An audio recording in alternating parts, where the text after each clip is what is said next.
ভালুকায় পুলিশের বিশেষ অভিযানে হেরোইন, গাঁজা ও চোরাই মোটরসাইকেল সহ গ্রেফতার ৩।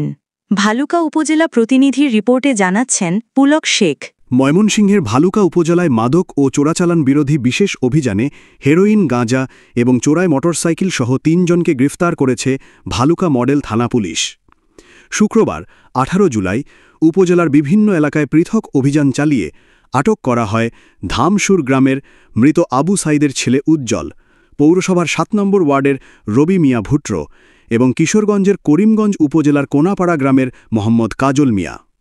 পুলিশ জানিয়েছে, উজ্জ্বল ও রবি মিয়ার কাছ থেকে বিপুল পরিমাণ হেরোইন ও গাঁজা এবং কাজল মিয়ার কাছ থেকে একটি চোরাই মোটরসাইকেল উদ্ধার করা হয়েছে। গ্রেফতারকৃতদের বিরুদ্ধে মামলা দায়ের করে শনিবার ১৯ জুলাই তাদের আদালতের মাধ্যমে জেল হাজতে পাঠানো হয়েছে।